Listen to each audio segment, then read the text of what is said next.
আজ একটা বিপদ সংকুল রাস্তার বিবরণ নিয়ে এলাম, যেটা নর্থ সিকিমের লাচুং থেকে গুরুদম্মার লেক যাওয়ার পথে কত বিপজ্জনক রাস্তা দিয়ে আমরা ট্রাভেল করছিলাম তার একটা দৃশ্য 7-8 মিনিটের আপনাদেরকে দেখাবো ভাবছি।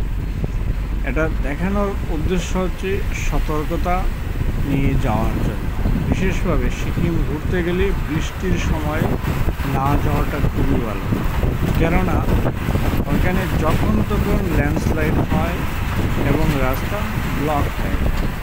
এটা হচ্ছে সবচেয়ে সমস্যাজনক ব্যাপার, এবং কমিউনিকেশন এত খারাপ, আপনি কোথাও ব্যাক করেও আসতে পারবেন না, সামনেও যেতে পারবেন না, এভাবে অবস্থা হয়। এই রাস্তাটা একটু দেখবেন কত বিপজ্জনক, শুধুমাত্র ল্যান্ডস্লাইডের জন্য। এই রাস্তা দিয়ে গাড়িগুলো যায়, যাওয়ার সময় এই যে দেখুন কোথায় নামছে, এই যে কতটুকু কাদা রয়েছে, এটা ধীরে ধীরে ওই নদীর দিকে নামছে। এভাবে 180 ডিগ্রি টার্ন করে প্রত্যেকটা রাস্তা টার্নগুলো রয়েছে, মোড়গুলো এইভাবে রয়েছে। এইভাবে কর্দমাক্ত রাস্তা দিয়ে গাড়িগুলো যেতে পারে। এখানে ছোটো গাড়িগুলো যেতে পারে না, গাড়িগুলো শুধু এসইউভি। ওই রাস্তা দিয়ে বাস চলাচলও নেই, সব পারমিট, শুধু এসইউভি গাড়ি ওগুলোই যেতে পারে। আর ফোর্সের গাড়িগুলো গিয়ে থাকে, ওদের ছোটো ছোটো ট্রাকগুলো গিয়ে থাকে, কিন্তু সবসময় ক্রেন সঙ্গে থাকে। যখনই কোনো ওদের ট্রুপ মুভমেন্ট হয়ে থাকে, ক্রেন সঙ্গে থাকে, কারণ যে কোনো সময় যে কোনো জায়গাতেই গাড়িগুলো ফেসে যায়। এর জন্য যত এই ধরনের খারাপ রাস্তা, সব জায়গাতে রাস্তার পাশে বিভিন্ন জায়গায় মেশিনপত্র রয়েছে, যদি কখনো আটকে গেলে ওরা হেল্প করতে পারে। এই যে দেখুন পুরো আমরা নদীর পাশে চলে এসেছি। এই যে নদীটা দেখতে ছোট হলেও কিন্তু খুব বিপজ্জনক। জলগুলো পাহাড়ের চূড়া থেকে আসছে এবং সঙ্গে ল্যান্ডস্লাইড হচ্ছে। ছোটোখাটো ল্যান্ডস্লাইড তো সবসময়ই হয়, আর বড় ল্যান্ডস্লাইড এলে এই পাথরগুলো, পাহাড়গুলো সবই পাথরের, এই পাথর সহ যখন আসে তখন কোনো কিছুকেই আর রেহাই নিয়ে যায়। 2 বছর আগে যে ফ্লাড হয়েছিল, তখন সাংঘাতিক ধ্বংসলীলা ঘটিয়েছিল সিকিমে। তার কিছু কিছু গল্প আমরা শুনতে পেয়েছি আমাদের ড্রাইভারের কাছ থেকে। কোন রাস্তাটা এইভাবে রাস্তা দিয়ে যেতে হয়, তারপর পাহাড়ের মোড়গুলো তো সাংঘাতিক খারাপ অবস্থা। এখানে এই জায়গাগুলোতে কোনো পার্মানেন্ট কনস্ট্রাকশন টিকিয়ে রাখা যায় না, যদিও ওরা করে। এই যে ব্রিজ দেখছেন, এটাও কিন্তু টেম্পোরারি করা হয়েছে, পার্মানেন্ট করা যায় না, কারণ যাই কনস্ট্রাকশন করুন, ল্যান্ডস্লাইড হলে বড় বড় পাথর নেমে আসে, তখন সবগুলো ভেঙে গুড়িয়ে নিয়ে চলে যায়।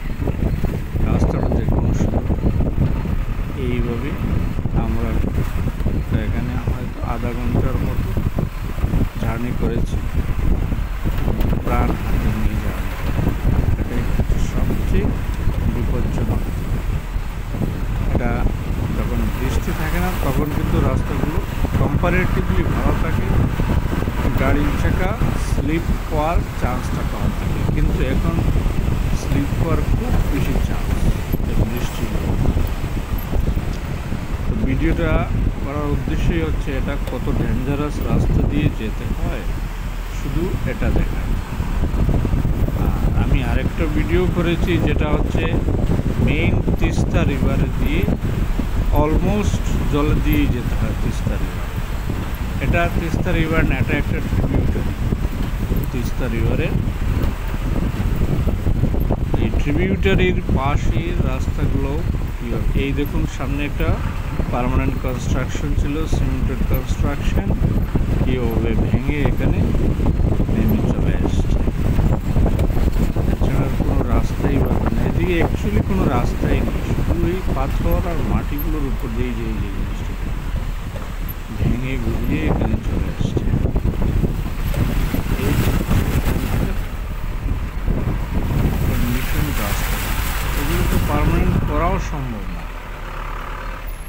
প্রত্যেক বছরই বৃষ্টি হবে আর এইভাবে ল্যান্ডস্লাইড হবে, সবগুলো গুড়িয়ে নিয়ে চলে যাবে, কিছু করার থাকে না।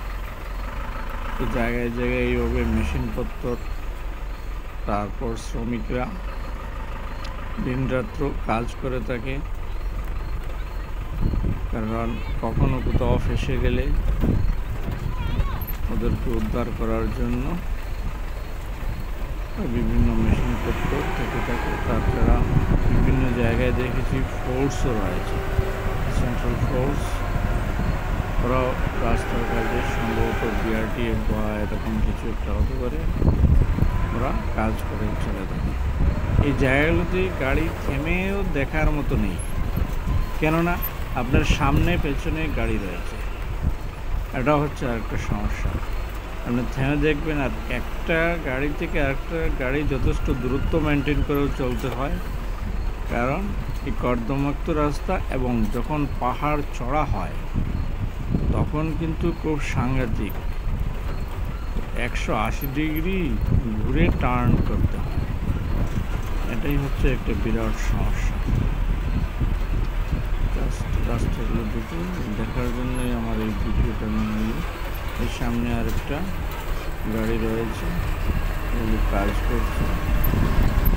ছোটোখাটো ল্যান্ডস্লাইড হলে ওগুলো তাড়াতাড়ি পরিষ্কার করার জন্য রয়েছে, যাতে ঝামেলা।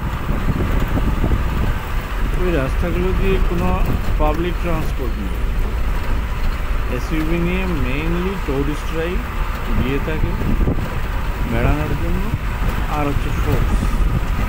এই জায়গাগুলোতে কোনো ধরনের মানুষ বসবাস করে না। কারণ হচ্ছে ওদের থেকে যেটা জানতে পারলাম, এখানে বছরে অধিকতর সময় বরফ জমে। শুধু ওই মে থেকে ধরুন সেপ্টেম্বর বা অক্টোবর পর্যন্ত ওখানে বরফ হয়, তারপর থেকে কিন্তু বরফ পড়া শুরু হয়, তুষারপাত যেটা বলে। এইগুলো হচ্ছে পার্মানেন্ট কোনো একটা কনস্ট্রাকশনের, কিন্তু কোনো পার্মানেন্ট এখানে টিকে থাকে। কাজ যদিও করে থাকে, দেখুন কীভাবে ল্যান্ডস্লাইডে আমরা ক্যামেরাটা উল্টে গেছে।